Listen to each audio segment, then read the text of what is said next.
بسم اللہ الرحمن الرحیم۔ میں ہوں حسن رضا بخاری ایڈوکیٹ اور آپ دیکھ رہے ہیں ایکسپوز ٹائم نیوز کی نشریات۔ پاکستان کے پہلے وزیر اعظم نواب زادہ لیاقت علی خان کی شہادت کا دن گزشتہ کل گزرا۔ اس موقع پر بہت خوش آئند بات ہے کہ متحدہ قومی موومنٹ نے ان کے حوالے سے نہ صرف فاتحہ خوانی قرآن خوانی رکھی بلکہ ان کے مزار پر حاضری بھی دی۔ اسی طرح سے ان کے صاحبزادے سے AQ بندھانی صاحب اکبر علی خان سے ملنے گئے اور ان کے حوالے سے ان سے بات کی۔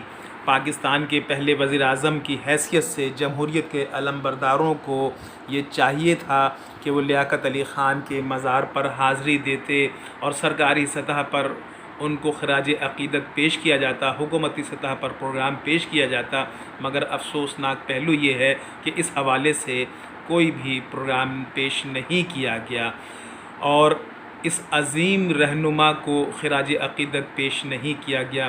ایکسپوز ٹائم نیوز آپ کی رحلت پر دعا گو ہے کہ اللہ تعالیٰ آپ کو اپنے جوار رحمت میں جگہ دے۔ آپ نے اس ملک کے بنانے میں جو قربانیاں دی ہیں، اللہ تعالیٰ ان قربانیوں کو قبول و مقبول فرمائے۔ اسی طرح سے حکیم محمد سعید صاحب کی آج جو ہے شہادت کا دن ہے۔ حکیم محمد سعید ایک علم پرور شخصیت تھے۔ آپ کے انتقال سے کراچی اور سندھ اور پاکستان ایک عظیم مدبر سے، ایک عظیم تعلیمی رہنما سے، ایک مسیحا سے محروم ہو گیا۔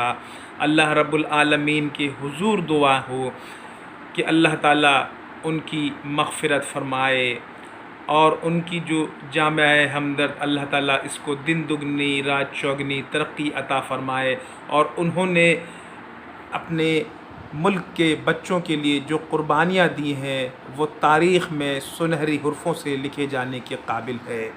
آج پاکستان برصغیر کے عظیم رہنما سر سید احمد خان کی پیدائش کا دن ہے۔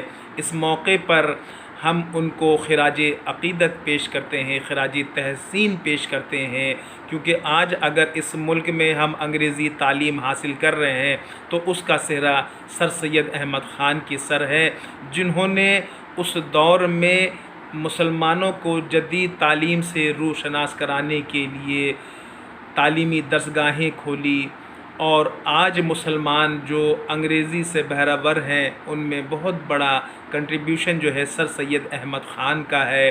تو دلی دعا ہے کہ اللہ تعالیٰ ان کو بھی اپنے جوار رحمت میں جگہ عطا فرمائے۔